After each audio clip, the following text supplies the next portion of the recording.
नमस्कार। प्रधान सेवक नरेंद्र मोदी अमेरिका की यात्रा पर।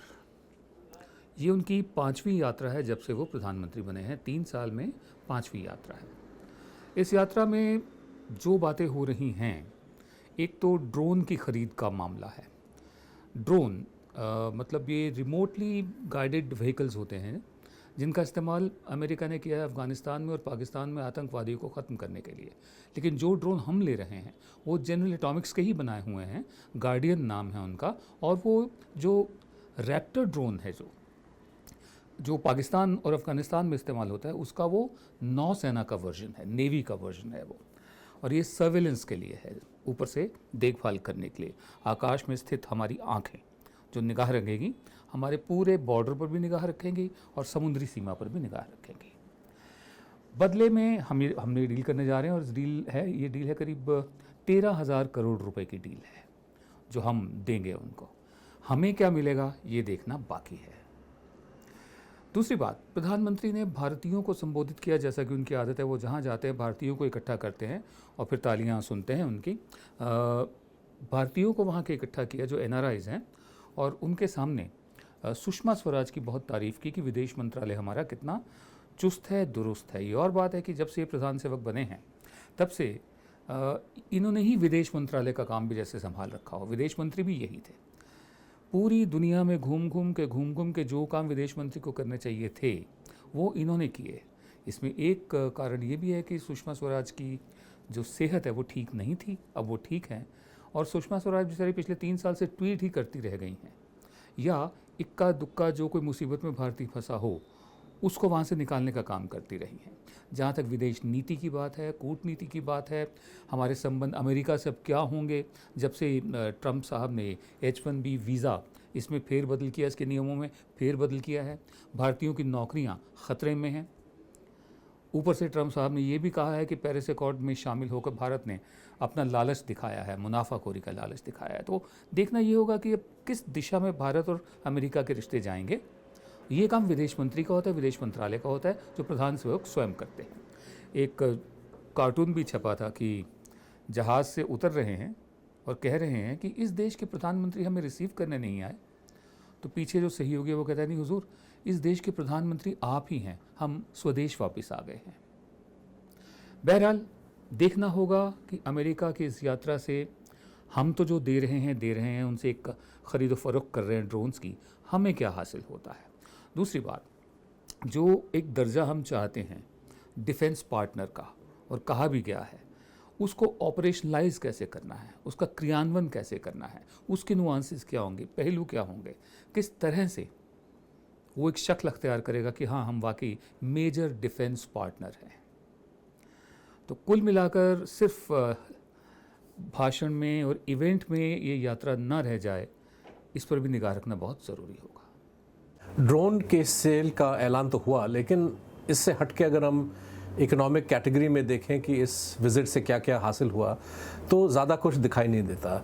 लेकिन पॉलिटिकल और स्ट्रेटेजिक लेवल पे जॉइंट स्टेटमेंट में कम से कम काफ़ी कुछ नई चीज़ें पढ़ने को मिली। सबसे पहले तो पाकिस्तान के बारे में जो वहाँ पे जिन शब्दों का प्रयोग किया गया है, शायद पहली दफ़ा अमेरिका ने एक जॉइंट स्टेटमेंट के तहत पाकिस्तान को ये संदेश भेजा है कि वो अपनी ज़मीन से, अपनी सरज़मीं से जो दहशतगर्द तंजीम की जो एक्टिविटीज़ हैं वो उस पर काबू पाएँ। साथ साथ सैयद सलाहुद्दीन जो हिज़्बुल मुजाहिदीन के सरगना हैं, उनको US के टेररिज्म लिस्ट में शामिल किया गया, लेकिन Hizbul Mujahideen as a group को नहीं किया गया।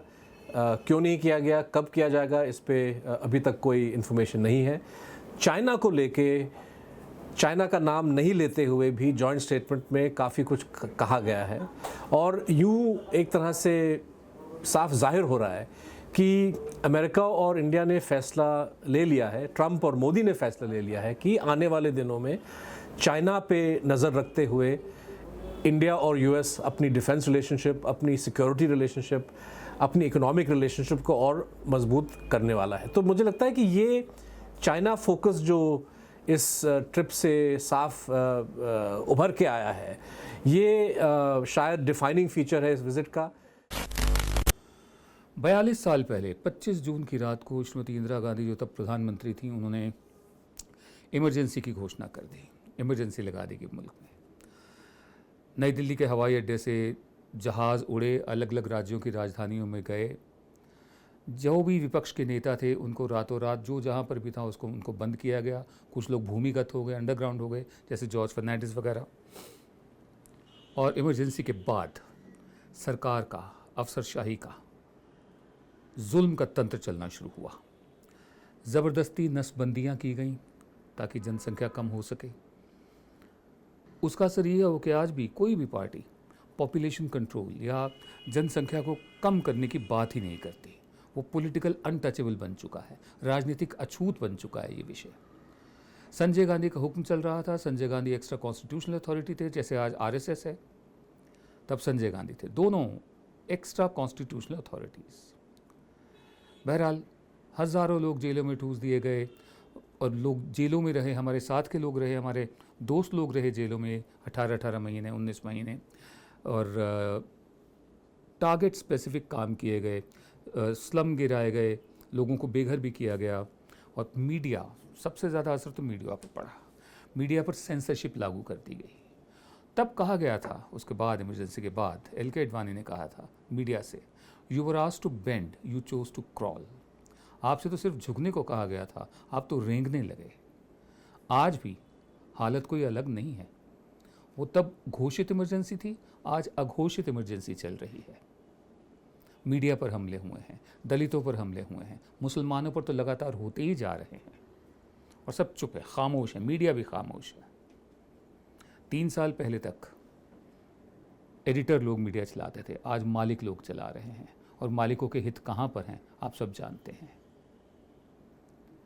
कुल मिलाकर इमरजेंसी को 42 साल हो गए, लेकिन आज लिप सर्विस तो हो रही है, टोकनिज्म तो हो रहा है। ये कहा जा रहा है कि वो काले दिन वापस नहीं आने चाहिए, लेकिन इन्हीं के अपने ही बीजेपी के वरिष्ठ नेता एल.के. अडवाणी, जिन्हें मार्गदर्शक मंडल में डाल दिया गया है एक तरह से, और उनका कहना है कि इमरजेंसी फिर लग सकती है। पहले भी वो कह चुके हैं इमरजेंसी जैसे हालात बन सकते हैं। ऐसे में ज़रूरत है कि डर छोड़कर, खौफ छोड़कर लोग सामने आए, इकट्ठे हों और अपनी बात कहें। सोशल मीडिया पे तो कही जा रही है, उस पर कब नकेल कसने की कोशिश होती है ये भी देखना बाकी है। बहरहाल तब घोषित इमरजेंसी थी, आज अघोषित इमरजेंसी है। गौ रक्षा के नाम पर लिंच मॉब्स घूम रहे सड़कों पर। 200 ग्रुप तो सिर्फ दिल्ली ही में हैं ऐसे। उसके विरोध में भी आवाज़ें उठनी चाहिए, उठ भी रही हैं। ये किस तरह का देश हमने बनाया पिछले 3 साल में। प्रधान सेवक ने अमेरिका में भारतीयों को संबोधित करते हुए कहा कि पिछले 3 साल बेमिसाल रहे हैं। बिल्कुल सही कहा। ऐसे 3 सालों की मिसाल हमने पहले कभी नहीं देखी। अघोषित इमरजेंसी। नमस्कार। आप देख रहे थे जन गण मन की बात। हम आपसे एक बार फिर इल्तिजा करेंगे, रिक्वेस्ट करेंगे कि आप YouTube पर हमारे जो चैनल है उस पर सब्सक्राइब का बटन दबाइए। साथ में घंटी बनी हुई है, घंटी को दबाइए ताकि जब भी नया वीडियो अपलोड हो आपको खुद ब खुद सूचना उसकी मिल जाए।